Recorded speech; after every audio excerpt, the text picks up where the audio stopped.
बिस्मिल्लाहिर्रहमानिर्रहीम। अस्सलाम वालेकुम नाज़रीन, आप देख रहे हैं ग्रोविंग कश्मीर के इस नशस्त में आपका खैर मकदम। नाज़रीन, जैसे आप सब जानते हो कि हम इतवार को एक प्रोग्राम चलाते हैं जिसका नाम है एक शख्सियत।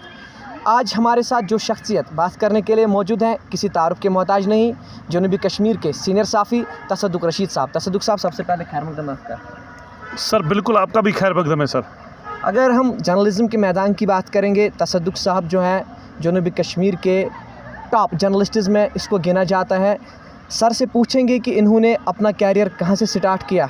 जी सर। देखिए शाहिद साहब, जब मैंने यूनिवर्सिटी से अपनी तालीम हासिल की, ये दरअसल बहुत मुझे लगता है कि 2001-2002 की बात है कि हमारा एडमिशन हुआ था मैस कम्युनिकेशन जर्नलिज़म में। 2-4 सब्जेक्ट्स में हुआ था, लेकिन चूँकि दिलचस्पी इसी सब्जेक्ट के साथ थी तो ज़ाहिर सी बात है तो हमारा एडमिशन हुआ। और आपको मैं बताऊं कि उस ज़माने में this was the only examination in the university wherein you had to take 2 exams, then you could book your seat in the Department of Mass Communication and Journalism। तो उन दिनों मैंने अप्लाई किया था 2-4 सब्जेक्ट्स में, लेकिन फाइनली मैंने जो ऑप्ट किया वो जर्नलिज्म ही मैंने किया। और इस तरीके से ना मैंने ज़ूलॉजी पढ़ा, हालांकि I was the science student at the graduate level, लेकिन फिर मैंने मास्टर्स इन मैस कम्युनिकेशन और जर्नलिज्म किया। और फिर मेरी सरकारी नौकरी भी लगी on the basis of merit. और फिर हमने वहाँ उस नौकरी से रिजिग्नेशन भी दे दिया, बल्कि वॉलंटियरली रिजिग्नेशन दे दिया। और फिर मुझे लगता है कि 2004 से अब तक अल्लाह के फजल करम से सीनियर्स की दुआओं के साथ, अपने वेल विशर्स की दुआओं के साथ, और जो हमारे यार दोस्त हैं जिन्होंने वक्तन फ़वक्तन कांटे जो राह में होते हैं या कोई बिछाने की कोशिश करता है, उन्होंने अपने अफेक्शन से, अपने लव से उन कांटों को दूर किया और आज आपके सामने हाजिर है। हमने शाहिद साहब न सिर्फ डेवलपमेंटल स्टोरीज़ रिपोर्ट की है, हमने रिलीजियस स्टोरीज़ भी रिपोर्ट की है, हमने सिक्योरिटी बीट्स भी रिपोर्ट किए हैं। तो इस तरीके से आज जो है वो आप 12th क्लास तक आपने कहाँ पे स्टडीज़ की? जी बिल्कुल, देखिए जिस जगह पे आप हमारा इंटरव्यू इस वक्त कर रहे हैं ये मार्टन के नाम से मशहूर है, हिंदी नेम, लेकिन इसे मटन भी कहा जाता है, मत्स्य भवन भी कहा जाता है। यहाँ पे एक इंग्लिश मीडियम हुआ करता था, that was known as Lyceum public school Mattan. और लाइसियम पब्लिक स्कूल मटन उन दिनों एक इंग्लिश मीडियम माना जाता था और रिप्यूटेड इंस्टीट्यूट माना जाता था। उस इंस्टीट्यूट में एडमिशन हासिल करने के लिए ये भी एक कार्यदारद वाला मामला था। और मैं यहाँ पे जो उस स्कूल के ओनर थे चमन लाल कांटू साहब, लिटरेरी लेजेंड, आज वो हमारे बीच नहीं है, लेकिन उनकी शफ़क़त हमारे ऊपर रही।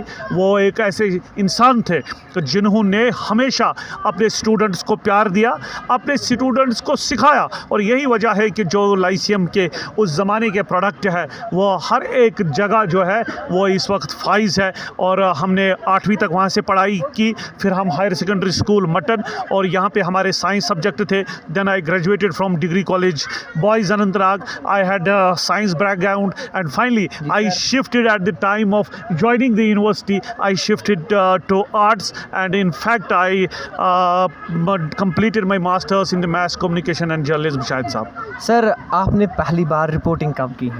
रिपोर्टिंग तो मुझे लगता है कि जी ग्रेजुएशन के ज़माने से ही मैं वाबस्ता था।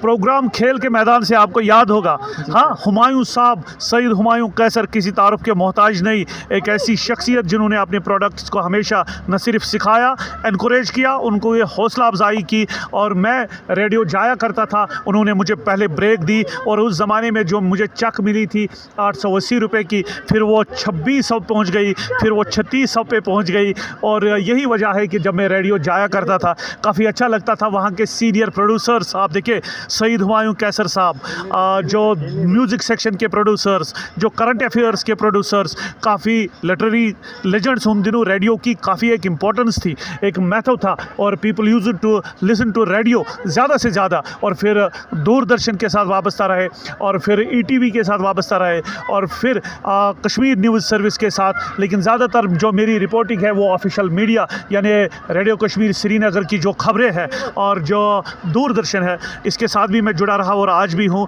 और फिर प्राइवेटली जितने भी कश्मीर न्यूज़ सर्विस, तो ये आजकल हम साउथ कश्मीर से देखते हैं, तो काफ़ी अच्छा लगा। ये जो हमारे सीनियर्स है, ये जो हमारे असातिज़ा है, उन्होंने सिखाया, उन्होंने जो हमारे ऊपर अपना हाथ रखा, यही वजह है आज तसद्दुक जो है वो आपके सामने है। तसद्दुक सर, अगर आपके बचपन के बारे में बात करेंगे तो हमारे नाजरीन जानना चाहते हैं आपके बचपन के बारे में। बचपन मेरा बड़ा नटखट था। I used to be a very athletic, पहले से ही मैं ज़बरदस्त। अगर आप अभी भी मुझे बोलोगे या मैं ज़बरदस्त क्रिकेटर भी रहा, ज़बरदस्त क्या मतलब, मैंने नेशनल लेवल की क्रिकेट खेली है। यहाँ के जो मारूफ खिलाड़ी है, मैंने परवेज़ साहब के साथ भी खेला है, हमारे सीनियर अब्दुल क़य्यूम बगव साहब, उनके साथ खेला है। हमारे मटन स्पोर्ट्स के यहाँ पे बहुत सारे ऐसे सीनियर्स थे जो उस ज़माने में नौकरी करते थे, लेकिन हम स्टूडेंट ही थे। हमारे पास न जूता होता था, न यूनिफॉर्म होती थी, न बैट होता था। लेकिन इन सीनियर्स जैसे मंजूर अहमद वानी साहब है, पीर जावेद इकबाल और मरहूम मुजफ्फर अहमद बोदा साहब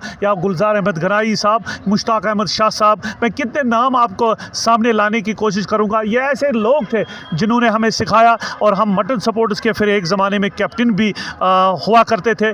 फिर मैंने कॉलेज का कैप्टन भी मैं था, यूनिवर्सिटी का कैप्टन भी मैं था। मैं both, I remember I was the goalkeeper of the university team, I was the captain of my department, and in fact वहाँ पे हमारे कोच क़य्यूम साहब, जो किसी तारुफ के मोहताज नहीं, उन्होंने उनकी शफ़क़त की वजह से, उनके प्यार की वजह से हमने नेशनल लेवल की क्रिकेट खेली। 2-4 नेशनल मैंने खेले। और फिर ये इंटर कॉलेज इंटर ये तो चलता रहता है, क्योंकि ये उस लेवल की क्रिकेट नहीं होती है, लेकिन बेस तो यहाँ से ही बनती है। तो बचपन मेरा नटखट था। आप जिस जगह मुझे यहाँ पे ये इंटरव्यू रिकॉर्ड करते हैं, तो ये जो छोटे छोटे बच्चे हैं जो इस विमल कुंड, सूरज कुंड और एक कुंड यहाँ पे है, ये 3 मटन मार्केट स्थापन पे ये स्प्रिंग्स है, हम यहाँ पे नहाया करते थे। तब अगर कोई एल्डर हमारे सामने आता था, वो काफ़ी डांटता था हमें, बोलता आप क्या करते हो। हम भाग जाते थे ऐसे, तो कपड़े यहाँ ही कभी रह जाते थे। लेकिन चूँकि मेरी जो खुशकिस्मती थी, मैं घर में इकलौता हूँ। शाहिद साहब, मेरी एक छोटी सिस्टर है,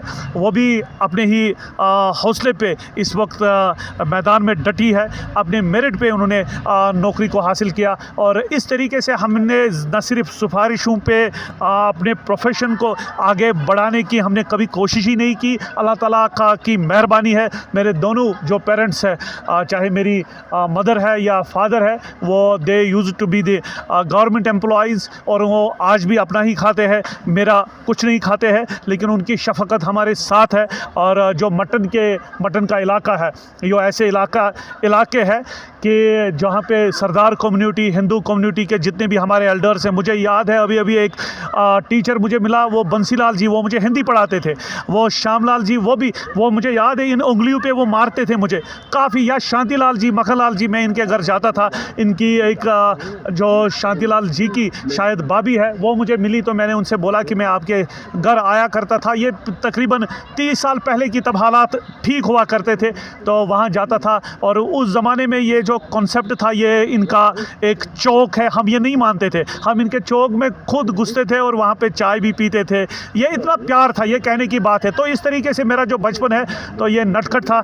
आई यूज टू बी एथलेटिक, और क्रिकेटर था मैं, और I was a very good debater. और मैं college level, inter school level पे अच्छा डिबेट करता था। तो यही सब कुछ है। तो इसी से मेरी जो पर्सनैलिटी है वो काफ़ी हद तक निखर गई। सर, अगर जर्नलिज़म की बात करेंगे, जो नए बच्चे मैदान में आ रहे हैं, जो स्टूडेंट्स हैं, सर उनके लिए कोई पैगाम, उनके लिए कोई स्पेशल मैसेज, क्योंकि सर बहुत ऐसे स्टूडेंट्स हैं जो आपको अपना आइडल मानते हैं। देखिए, ये हम कहते हैं ना, ये आइडल, वो मेरे गुरु है, ये कुछ नहीं होता है। हाँ, एक ज़बरदस्त बात मैं आपसे कहना चाहूँगा कि जो हमारे एल्डर है, अगर आप एल्डर्स की इज़्ज़त करोगे, तो जाहिर सी बात है कल जो आपके जूनियर्स हैं वो आपकी इज़्ज़त करेंगे। इस तरीके से ये आइडल वाइडल, मैं इन बातों को नहीं मानता हूँ। हाँ, अगर मैं अच्छा काम करता हूँ, लोगों को अप्रिशिएट करना चाहिए, इससे दूसरा भी फिर अप्रिशिएट होता है और इनकरेज होता है। अगर मैं गलत काम करता हूँ, तो लोगों को क्रिटिसिज्म के बजाय सिखाने की हमें कोशिश करनी चाहिए। तो इस तरीके से मैं जूनियर्स को there will be just a very positive message to them, until and unless you don't have perfection, whether you are are a full-fledged reporter, you had flair in writing or in electronic media, or you do editing or camera work. जब तक आपको excellence नहीं होगी, लेकिन excellence तब बनती है जब आपके पास डिप्लोमा नहीं होगा, जब आपके पास बैचलर्स डिग्री मास्टर्स डिग्री नहीं होगी। जब जर्नलिज्म में अगर आपको आना है तो आपको पढ़ाई करनी पड़ेगी, किताबें पढ़नी पड़ेगी, ज़्यादा इल्म हासिल करना पड़ेगा। वरना हमारी आदत यह है कि हम एम्बिशन हमारा बहुत हाई होता है। मैं जहाज़ उड़ाने की भी कोशिश करता हूँ, लेकिन इस बात की तरफ कि क्या मुझे जहाज़ उड़ाना आएगा, इसकी तरफ मैं कम तवज्जो देता हूँ। और किसी ने खूब कहा है, a bad workman always plays with his tools. जब तक आपके पास परफेक्शन नहीं होगी, आप सीखिए, आप इल्म हासिल कीजिए, डिग्री हासिल कीजिए, और फिर जब आप प्रोफेशन में आते हो तो आप एक कंप्लीट जर्नलिस्ट बनते हो। ये हमारे साथ बात कर रहे थे तसद्दुक़ रशीद, जो एक सीनियर सहाफ़ी हैं जनूबी कश्मीर से, और इनकी मैसेज नए जर्नलिज़म स्टूडेंट्स के लिए यही रहे कि वो ज़्यादा ज़ोर जो है तालीम पे दे, हर किसी चीज़ को सीखे। ले चलते हैं इजाज़त अपने साथी जायद के साथ, मैं शाहिद हसन ग्रोविंग कश्मीर के लिए इस स्पेशल सेगमेंट के साथ। दिन भर की सभी खबरों के लिए सब्सक्राइब कर दीजिए हमारी ऑफिशियल चैनल को, और साथ ही साथ बेल आइकन भी दबा दीजिए ताकि आप हो सके हर खबर से वाकिफ़।